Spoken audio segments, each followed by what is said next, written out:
ആകാശവാണി.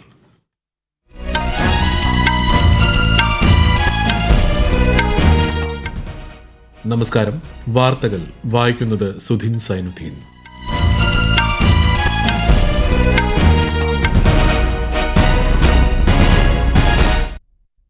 പ്രധാന വാർത്തകൾ. പാർലമെന്റിന്റെ വർഷകാല സമ്മേളനത്തിന് തുടക്കമായി. ആദ്യ ദിനത്തിൽ തന്നെ രൂക്ഷമായ പ്രതിപക്ഷ പ്രതിഷേധത്തിന് വേദിയായി പാർലമെന്റ്. ലോക്സഭാ നടപടികൾ 2 മണിവരെ നിർത്തിവച്ചു. ഓപ്പറേഷൻ സിന്ദൂറിന് ശേഷമുള്ള ആദ്യ പാർലമെന്റ് സമ്മേളനം വിജയത്തിന്റെ ആഘോഷവേദിയാണെന്ന് പ്രധാനമന്ത്രി നരേന്ദ്രമോദി. കണ്ണൂർ സ്വദേശി സി സദാനന്ദൻ മാസ്റ്റർ ഉൾപ്പെടെ 5 പേർ ഇന്ന് രാജ്യസഭാംഗങ്ങളായി സത്യപ്രതിജ്ഞ ചെയ്തു. UPI പണമിടപാടുകളിലൂടെ ഇന്ത്യ അതിവേഗ പേയ്മെന്റ് രംഗത്ത് ആഗോളതലത്തിൽ വിപ്ലവം സൃഷ്ടിച്ചതായി അന്താരാഷ്ട്ര നാണയനിധി. സംസ്ഥാനത്തെ സ്കൂളുകളിൽ പൊതുവിദ്യാഭ്യാസ വകുപ്പിലെ ഉദ്യോഗസ്ഥർ നേരിട്ടെത്തി സുരക്ഷാ പരിശോധന നടത്തുമെന്ന് മന്ത്രി വി ശിവൻകുട്ടി. ഇന്ത്യ ഇംഗ്ലണ്ട് വനിതാ ക്രിക്കറ്റ് പരമ്പരയിലെ 3ാം മത്സരം നാളെ. വാർത്തകൾ വിശദമായി. പാർലമെന്റിന്റെ വർഷകാല സമ്മേളനത്തിന് തുടക്കമായി. സമ്മേളനത്തിന്റെ ആദ്യ ദിനത്തിൽ തന്നെ രൂക്ഷമായ പ്രതിപക്ഷ ബഹളത്തിനാണ് സഭ വേദിയായത്. വിവിധ വിഷയങ്ങൾ ഉന്നയിച്ച് പ്രതിപക്ഷ എംപിമാർ സഭയുടെ നടുത്തളത്തിൽ ഇറങ്ങിയതോടെ ഇരു സഭകളിലും നടപടിക്രമങ്ങൾ 12 മണിവരെ നിർത്തിവച്ചു. പിന്നീട് നടപടികൾ പുനരാരംഭിച്ചപ്പോഴും പ്രതിഷേധം തുടർന്നതിനാൽ ലോക്സഭാ നടപടികൾ 2 മണിവരെ നിർത്തിവച്ചിരിക്കുകയാണ്. രാജ്യസഭയിൽ ചോദ്യോത്തരവേള പുരോഗമിക്കുന്നു. പഹൽഗാം ഭീകരാക്രമണത്തിലും അഹമ്മദാബാദ് വിമാനാപകടത്തിലും ജീവൻ പൊലിഞ്ഞവർക്ക് വർഷകാല സമ്മേളനത്തിന്റെ ആദ്യ ദിനത്തിൽ പാർലമെന്റ് ആദരമർപ്പിച്ചു. ആക്സിയം ബഹിരാകാശ ദൌത്യത്തിലൂടെ ഇന്ത്യയ്ക്ക് അഭിമാനമായ ബഹിരാകാശ യാത്രികൻ ശുഭാൻഷു ശുക്ലയ്ക്കും സഭ അഭിനന്ദനങ്ങൾ നേർന്നു. ഓപ്പറേഷൻ സിന്ദൂറിന് ശേഷമുള്ള ആദ്യ പാർലമെന്റ് സമ്മേളനത്തിൽ നിരവധി നിർണായക നടപടിക്രമങ്ങൾക്കായിരിക്കും സഭ വേദിയാവുക. ഇന്ത്യയുടെ സൈനിക ശക്തി ലോകത്തിനു മുന്നിൽ പ്രകടമാക്കിയ ഓപ്പറേഷൻ സിന്ദൂർ 100% വിജയമായിരുന്നുവെന്ന് സമ്മേളനത്തിന് മുന്നോടിയായി മാധ്യമങ്ങളെ അഭിസംബോധന ചെയ്തുകൊണ്ട് പ്രധാനമന്ത്രി നരേന്ദ്രമോദി പറഞ്ഞു. വിജയത്തിന്റെ ആഘോഷമാണ് വർഷകാല സമ്മേളനമെന്നും അദ്ദേഹം അഭിപ്രായപ്പെട്ടു. ലോകത്തെ 3ാമത്തെ വലിയ സമ്പദ് വ്യവസ്ഥയായ ഇന്ത്യ അതിവേഗം വളർച്ച പ്രാപിക്കുകയാണെന്നും അദ്ദേഹം വ്യക്തമാക്കി. 2014 के पहले वैश्विक अर्थव्यवस्था में हम 10वें नंबर पर थे और आज भारत तेज गति से दुनिया की 3रे नंबर की अर्थव्यवस्था बनने की दिशा में आगे बढ़ रहा है, दरवाजे पर दस्तक दे रहा है. ऑपरेशन सिंदूर में भारत की सेना ने जो लक्ष्य निर्धारित किया था 100% अचीव किया और इसमें मेड इन इंडिया सैन्य शक्ति का ये नया स्वरूप, इस पर भी दुनिया बहुत आकर्षित हुई. മാവോയിസ്റ്റ് തീവ്രവാദത്തെ തുടച്ചു നീക്കുന്നതിൽ സുരക്ഷാ സേനകൾ നടത്തിവരുന്ന ശക്തമായ നടപടികളെക്കുറിച്ചും അദ്ദേഹം മാധ്യമങ്ങളോട് വിശദീകരിച്ചു. 100 കണക്കിന് നക്സൽ ബാധിത ഗ്രാമങ്ങളെ തീവ്രവാദ ഭീഷണിയിൽ നിന്നും വിമുക്തമാക്കാൻ സാധിച്ചതായും അദ്ദേഹം പറഞ്ഞു. വർഷകാല സമ്മേളനത്തിൽ സഭയുടെ പ്രവർത്തനം സുഗമമാക്കുന്നതിന് എല്ലാ എംപിമാരുടെയും പിന്തുണയും പ്രധാനമന്ത്രി അഭ്യർത്ഥിച്ചു. രാഷ്ട്രീയ താൽപര്യം മറന്ന് ദേശീയ താൽപര്യത്തിനായി ഒരുമിച്ച് നിൽക്കണമെന്നും അദ്ദേഹം പറഞ്ഞു. അടുത്ത മാസം 21 വരെ നീളുന്ന സമ്മേളനത്തിൽ 21 ദിവസമാണ് സഭ ചേരുക. ജൻ വിശ്വാസ് ഭേദഗതി ബിൽ, ദേശീയ കായിക ഭരണ ബിൽ, മർച്ചന്റ് ഷിപ്പിംഗ് ബിൽ എന്നിവയുൾപ്പെടെ സുപ്രധാന നിയമനിർമ്മാണങ്ങൾ വർഷകാല സമ്മേളനത്തിൽ പാർലമെന്റ് പരിഗണിക്കും. ദേശീയ താൽപര്യങ്ങളും ജനാഭിലാഷങ്ങളും സംരക്ഷിക്കുന്നതിൽ യോജിച്ച് പ്രവർത്തിക്കണമെന്ന് പാർലമെന്റ് അംഗങ്ങളോട് ആഹ്വാനം ചെയ്ത് ലോക്സഭാ സ്പീക്കർ ഓം ബിർള. വർഷകാല സമ്മേളനത്തിൽ സഭാ നടപടികൾ തടസ്സം കൂടാതെ പൂർത്തിയാക്കാൻ സഹകരിക്കണമെന്നും അദ്ദേഹം എംപിമാരോട് അഭ്യർത്ഥിച്ചു. ക്രിയാത്മകമായ ചർച്ചകളും ജനാധിപത്യപരമായ സംവാദങ്ങളുമാണ് സമഗ്ര വികസനത്തിനും സാമൂഹിക നീതിക്കും വഴിയൊരുക്കുകയെന്നും അദ്ദേഹം വ്യക്തമാക്കി.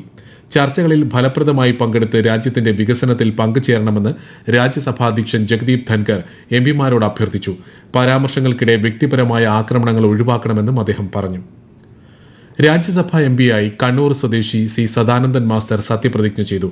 സഭാധ്യക്ഷൻ ജഗദീപ് ധൻകർ മുൻപാകെയാണ് അദ്ദേഹം സത്യപ്രതിജ്ഞ ചെയ്തത്. മലയാളത്തിലായിരുന്നു സത്യപ്രതിജ്ഞ.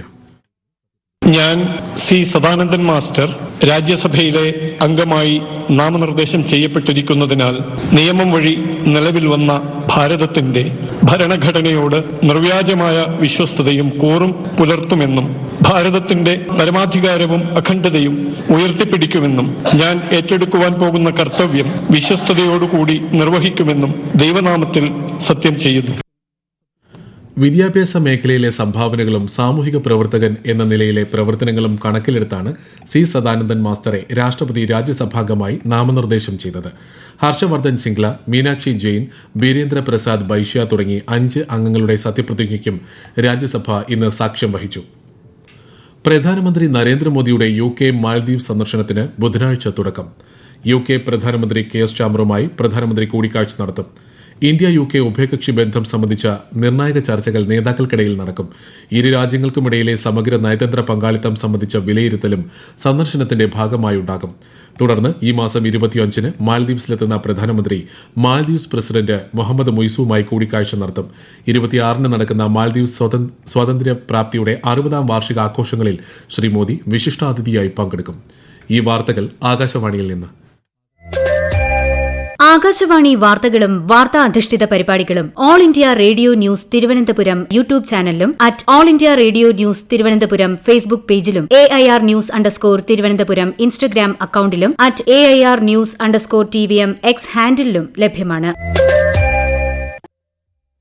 UPI പണമിടപാടുകളിലൂടെ ഇന്ത്യ അതിവേഗ പേയ്മെന്റ് രംഗത്ത് ആഗോളതലത്തിൽ വിപ്ലവം സൃഷ്ടിച്ചതായി അന്താരാഷ്ട്ര നാണയനിധി.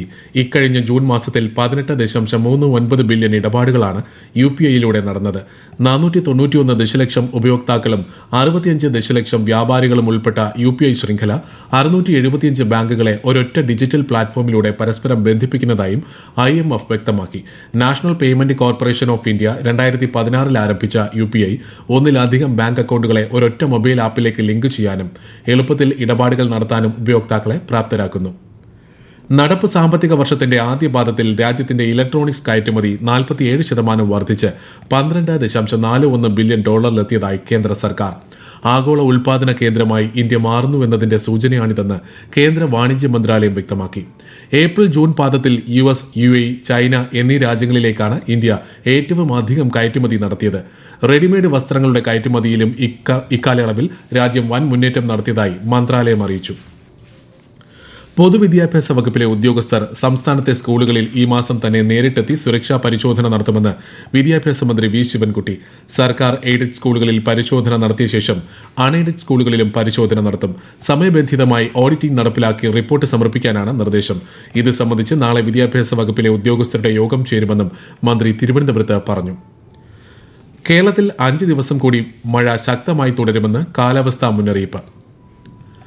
9 ജില്ലകളിൽ ഇന്ന് കേന്ദ്ര കാലാവസ്ഥാ വകുപ്പ് മഞ്ഞ ജാഗ്രത പ്രഖ്യാപിച്ചു. ശക്തമായ കാറ്റിനും സംസ്ഥാനത്ത് സാധ്യതയുണ്ട്. കേരള കർണാടക തീരത്ത് നാളെ വരെയും ലക്ഷദ്വീപ് തീരത്ത് ഈ മാസം 24 വരെയും മത്സ്യബന്ധനത്തിന് വിലക്ക് ഏർപ്പെടുത്തി. ഹിമാചൽ പ്രദേശിലും അതിശക്തമായ മഴ തുടരുകയാണ്. ഷിംലയുൾപ്പെടെ സംസ്ഥാനത്തിന്റെ വിവിധ മേഖലകളിൽ കനത്ത മഴയാണ് ഇന്നലെ രാത്രിയിലടക്കം അനുഭവപ്പെട്ടത്. മണ്ണിടിച്ചിലിനെ തുടർന്ന് സംസ്ഥാനത്തെ 142ഓളം റോഡുകളിൽ ഗതാഗതം നിർത്തിവെച്ചു. വൈദ്യുതി വിതരണത്തെയും കുടിവെള്ള വിതരണ സംവിധാനങ്ങളെയും മഴ സാരമായി ബാധിച്ചു. മഴക്കെടുതികളിൽ ജൂൺ മുതൽ ഇതുവരെ 125 പേർക്കാണ് ഹിമാചലിൽ ജീവൻ നഷ്ടമായത്. ഇന്ത്യ-ഇംഗ്ലണ്ട് വനിതാ ക്രിക്കറ്റ് പരമ്പരയിലെ 3ാമത്തെയും അവസാനത്തെയും ഏകദിനം നാളെ ചെസ്റ്റർലെ സ്ട്രീറ്റിൽ നടക്കും. 2ാം മത്സരത്തിൽ ഇംഗ്ലണ്ട് 8 വിക്കറ്റിന് ഇന്ത്യയെ പരാജയപ്പെടുത്തിയിരുന്നു. ഇതോടെ പരമ്പരയിൽ ഇരു ടീമുകളും ഓരോ കളി വീതം ജയിച്ച് സമനിലയിലാണ്. നാളത്തെ കളിയിൽ വിജയിക്കുന്ന ടീമാണ് പരമ്പര സ്വന്തമാക്കുക. ഇന്ത്യ-ഇംഗ്ലണ്ട് ടെസ്റ്റ് ക്രിക്കറ്റ് പരമ്പരയിലെ 4ാം മത്സരം മറ്റന്നാൾ മാഞ്ചസ്റ്ററിൽ ആരംഭിക്കും. 4ാം മത്സരത്തിനൊരുങ്ങുന്ന ഇന്ത്യൻ ടീമിന് വെല്ലുവിളിയാകുന്നത് ടീം അംഗങ്ങളുടെ പരിക്കാണ്. വിക്കറ്റ് കീപ്പർ ഋഷഭ് പന്തിനും പേസർ അർഷദീപ് സിംഗിനും പിന്നാലെ മറ്റൊരു പേസറായ ആകാശ് ദീപിനും പരിശീലനത്തിനിടെ പരിക്കേറ്റിരുന്നു. 5 മത്സരങ്ങളുള്ള പരമ്പരയിൽ ഇന്ത്യ 2-1 പിന്നിലാണ്. ജോർജിയയിൽ നടക്കുന്ന ഫിഡെ വനിതാ ചെസ് ലോകകപ്പിൽ ചരിത്രം കുറിച്ച് ഇന്ത്യയുടെ കൊനേരു ഹംപി. ഫിഡെ വനിതാ ചെസ് ലോകകപ്പിൽ സെമി ഫൈനലിലെത്തുന്ന ആദ്യ ഇന്ത്യൻ വനിത എന്ന നേട്ടമാണ് കൊനേരു ഹംപി സ്വന്തമാക്കിയത്. ക്വാർട്ടർ ഫൈനലിൽ ചൈനയുടെ സോങ് യുക്സിനെയാണ് ഹംപി പരാജയപ്പെടുത്തിയത്. രാജ്യത്തെ ഓഹരി വിപണികളിൽ നേട്ടം. സെൻസസ് 327 പോയിന്റ് ഉയർന്ന് 82,084-ലും നിഫ്റ്റി 85 പോയിന്റ് കൂടി 25,054-ലും വ്യാപാരം തുടർന്നു. സ്വർണ്ണവില കൂടി പവന് 80 രൂപ വർദ്ധിച്ച് 73,440 രൂപയും ഗ്രാമിന് 9,180 രൂപയുമാണ് ഇന്നത്തെ വില. പ്രധാന വാർത്തകൾ വീണ്ടും. പാർലമെന്റിന്റെ വർഷകാല സമ്മേളനത്തിന് തുടക്കമായി. ആദ്യ ദിനത്തിൽ തന്നെ രൂക്ഷമായ പ്രതിപക്ഷ പ്രതിഷേധത്തിന് വേദിയായി പാർലമെന്റ്. ലോക്സഭാ നടപടികൾ 2 മണിവരെ നിർത്തിവച്ചു. ഓപ്പറേഷൻ സിന്ദൂറിന് ശേഷമുള്ള ആദ്യ പാർലമെന്റ് സമ്മേളനം വിജയത്തിന്റെ ആഘോഷവേദിയാണെന്ന് പ്രധാനമന്ത്രി നരേന്ദ്രമോദി. കണ്ണൂർ സ്വദേശി C. സദാനന്ദൻ മാസ്റ്റർ ഉൾപ്പെടെ 5 പേർ ഇന്ന് രാജ്യസഭാംഗങ്ങളായി സത്യപ്രതിജ്ഞ ചെയ്തു. UPI പണമിടപാടുകളിലൂടെ ഇന്ത്യ അതിവേഗ പേയ്മെന്റ് രംഗത്ത് ആഗോളതലത്തിൽ വിപ്ലവം സൃഷ്ടിച്ചതായി അന്താരാഷ്ട്ര നാണയനിധി. സംസ്ഥാനത്തെ സ്കൂളുകളിൽ പൊതുവിദ്യാഭ്യാസ വകുപ്പിലെ ഉദ്യോഗസ്ഥർ നേരിട്ടെത്തി സുരക്ഷാ പരിശോധന നടത്തുമെന്ന് മന്ത്രി വി ശിവൻകുട്ടി. ഇന്ത്യ-ഇംഗ്ലണ്ട് വനിതാ ക്രിക്കറ്റ് പരമ്പരയിലെ 3ാം മത്സരം നാളെ. വാർത്തകൾ കഴിഞ്ഞു. അടുത്ത വാർത്താ പ്രക്ഷേപണം വൈകുന്നേരം 6:30.